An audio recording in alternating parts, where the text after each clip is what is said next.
किसी ने बड़े कमाल की बात कही है, आपके कर्म ही आपकी पहचान है, वरना तो एक ही नाम के इस दुनिया में हजारों इंसान है। नमस्कार दोस्तों, मेरा नाम है M.R. मुसव्विर। आज हम लाए हैं आपके लिए एक छोटी सी कहानी। ये कहानी है एक जादूगर की, जो जादू दिखाने के लिए धीरे धीरे पूरे शहर में प्रसिद्ध होता जा रहा था। तभी यह बात वहां के राज दरबार में पहुंची। राजा ने अपने मंत्रियों के द्वारा जादूगर को आमंत्रण पत्र भेजा अपने राज दरबार में आने के लिए और जादू दिखाने के लिए। जादूगर को लगता है कि जिंदगी में सबसे बड़ी कमाई करने का अवसर आ चुका है और वो सोच रहा होता है कि वो राजा को सबसे अच्छा जादू दिखाएगा और सबसे ज्यादा इनाम में पालेगा। और वो राज दरबार जाने के लिए तैयार हो रहा होता है और सोच रहा होता है कि कौन सा जादू दिखाएं। जब जादूगर राज दरबार पहुंचता है तो सोचता है कि सारा जादू तो दिखा चुका हूं, आज कुछ नया करता हूं।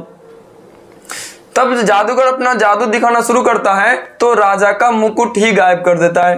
दरबारी हंसने लगते हैं। राजा को ये अपनी तौहीन लगती है और अपने सिपाहियों से कहता है कि इसे काल कोठरी में डाल दो, 7 दिन बाद इसे फांसी की सजा दी जाएगी। जादूगर गया था अपनी जिंदगी का सबसे बड़ा कमाई करने के लिए, सबसे बड़ा इनाम पाने के लिए। उसे क्या पता था कि 7 दिन बाद उसे मौत इनाम में मिलेगी। तभी ये बात जादूगर के गांव में पहुंची तो उसकी पत्नी रोती बिलखती हुई अपने पति के पास मिलने के लिए पहुंची। जब वो अपनी पति के पास मिलने के लिए पहुंची तो जाकर के देखती है तो उसका पति मुस्कुरा रहा होता है। तो उसकी पत्नी कहती है कि पागल उगल तो नहीं हो गए हो, 7 दिन बाद तुम्हें फांसी की सजा दी जाएगी, तुम इस दुनिया को छोड़कर चले जाओगे और तुम मुस्कुरा रहे हो। उसका पति कहता है कि अभी हमारे पास 7 दिन का समय है, इस 7 दिन में खुश रहो, खुशी मनाओ, जो आगे होगा देखा जाएगा। तो उसकी पत्नी सोचती है कि ये पागल हो गए, सामने मौत को देख पागलों जैसी बात कर रहे हैं। वो चुपचाप वहां से चली गई। रोज अपने पति से मिलने के लिए आती और कहती कि 6 दिन बचे हैं, 5 दिन बचे हैं, 4 दिन बचे हैं। फाइनली अब फांसी का दिन आ गया। राजा अपने रथ पर सवार होकर जादूगर से आखिरी बार मिलने के लिए पहुंचा। जादूगर ज्यों ही देखता है कि राजा उसके पास में आ रहा होता है तो वैसे ही उसके दिमाग में एक आइडिया आता है और वो उदास हो जाता है और रोने का नाटक कर रहा होता है। तो राजा कहता है कि हाँ भाई, कल तो बड़ा जादू दिखा रहा था, कल मेरा मुकुट ही गायब कर दिया था, आज जब तुम्हारे सामने फांसी है तो तुम्हें रोना आ रहा है। जादूगर ने कहा, नहीं महाराज, मैं मौत से नहीं डरता, मरना तो एक दिन सबको है। मुझे डर इस बात का है कि मैं वर्षों से एक कला सीख रहा था। मैं अपने घोड़े को उड़ना सिखा रहा था और उसे उड़ाना चाहता था। बस मुझे अब डर इसी बात का है कि मैं उस कला को अपने अंदर लिए इस दुनिया से चला जाऊंगा। तब राजा सोचता है कि ये जादूगर उड़ने वाला घोड़ा बना रहा है। मान लो अगर ये घोड़ा मेरे पास होगा तो मैं बड़ा से बड़ा युद्ध, बड़े से बड़े राजा को यूं ही हरा दूंगा। तो जादूगर, तब राजा के मन में एक ख्याल आया कि ये उड़ने वाला घोड़ा मेरे पास होना चाहिए।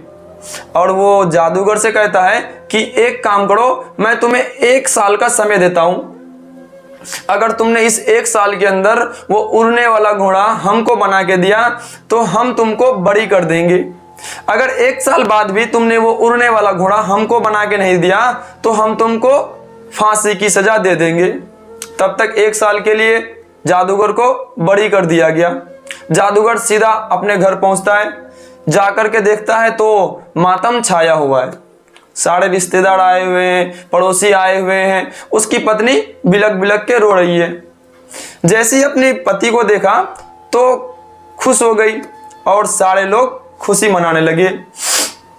आधे घंटे बाद सब लोग अपने अपने घर चले गए। तब घर में सिर्फ बचे पति और पत्नी। उसकी पत्नी अपने पति से पूछता है कि एक बात बताओ, राजा ने आपको छोड़ कैसे दिया? तो जादूगर कह रहा होता है कि राजा ने हमको एक शर्त पे छोड़ा है, हमें 1 साल बाद राजा को उड़ने वाला घोड़ा बना के देना है। तो उसकी पत्नी फिर गुस्सा हो जाती है और कहती है कि पागल हो गए हो, हम उड़ने वाला घोड़ा बना ही नहीं सकते हैं। तो उसका पति कहता है कि पता हमको भी है, हमको भी मालूम है कि हम उड़ने वाला घोड़ा नहीं बना सकते हैं, लेकिन अभी हमारे पास 1 साल का समय है। इस 1 साल में अपने जिंदगी को जियो, खुशी मनाओ, आगे जो होगा देखा जाएगा। उसकी पत्नी फिर ज्ञान देना शुरू करती है तो उसका पति कहता है सब ठीक हो जाएगा, चिंता मत करो। और कमाल ये हुआ कि उस 1 साल में ही 6 महीने के अंदर राजा का मृत्यु हो गया और 3 महीने में उसका घोड़ा मर गया। और फिर कौन सा राजा, कौन सा घोड़ा, कौन सी जादू, बात ही खत्म हो गई।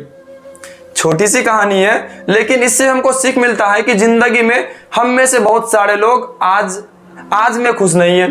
हम कल की चिंता किए दुखी हो रहे हैं, कल ये प्रॉब्लम आएगी, क्या होगा, सोच करके हम दुखी हो रहे हैं।